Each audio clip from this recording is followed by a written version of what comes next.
Hey, what is up, my friends? My name's iirix. Today I'm reviewing Lambholt Pacifist. 1 in a green, you get a 3/3 human shaman werewolf.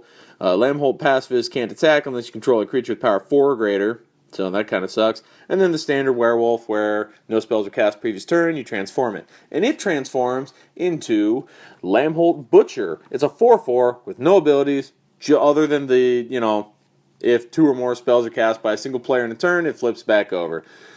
Not great, but for 2 mana, a lot of people are happy to have it. I see this card, and I do know one deck that plays it, and that's green-white tokens, because it uses Gideon to immediately emblem, or if they can hold out long enough, make him a creature so he uses +1 and then emblem, and then they still have Gideon, because no limit to the number of emblems you can have.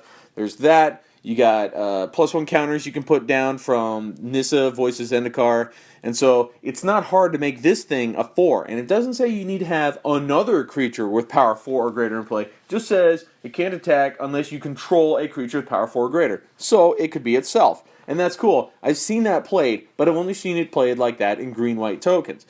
But it was so good. On turn 2, you play this thing. Turn 3, you Nissa. And then, you can give +1 counters to all your stuff. It's kind of wasteful, but, I mean, if they're wide open and you got to be aggressive, it's not a bad play, but it's also not a bad play to hold it back and have a 3/3 blocker for 2 mana. So, situational.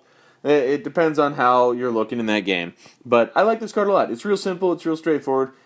2 mana for a 3/3. That downside, not a huge downside in the right deck. So, I'm going to have to say, in Standard, it gets a 3. That's mostly for the green-white token deck, or the green-white humans. I think they might be the same thing. I didn't do my research on that. It could be a coincidence. It's green-white tokens. That just happens to have a lot of humans. There is Thalia's Lieutenant if you're going to play the green-white humans. I don't think you're playing Thalia's Lieutenant in green-white tokens. At least the guys I see playing green-white tokens don't. But green-white humans, sure. Thalia's Lieutenant would be a fine pick for that one and then fix that problem right away. Did I say... I feel like I said standard for that first one. Draft, it gets a 3. Yeah, just in case I did, like a fool. I know what I'm doing. Professional. Standard a 3. I did say standard because I just explained the whole standard thing.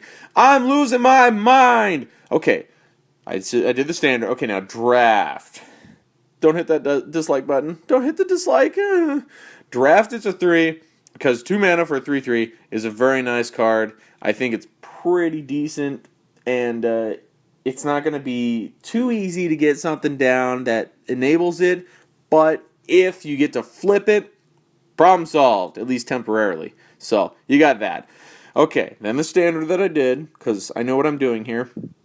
I have no clue what I'm doing here.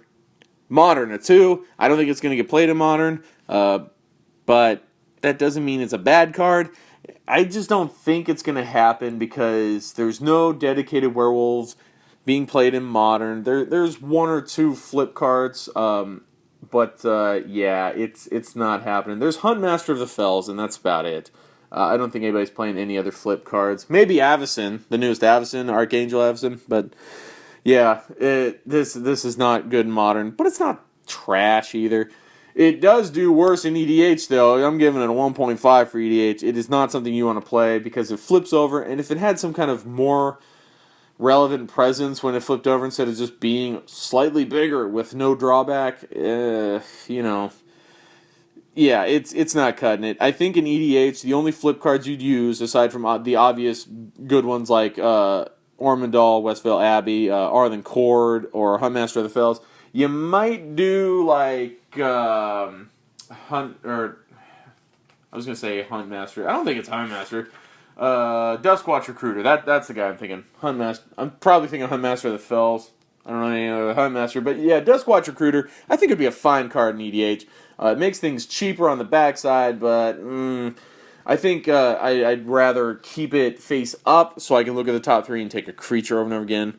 I did put one in my Animar deck, so we'll see how that does. I don't know yet. I haven't played it. But, yeah, I don't think you're going to play this at all in EDH. You're not even going to consider it. So, that's what I have to say about Lambholt Pacifist. If you like what I have to say, subscribe to the channel. That way you get those updates when I put out every review, every weekday.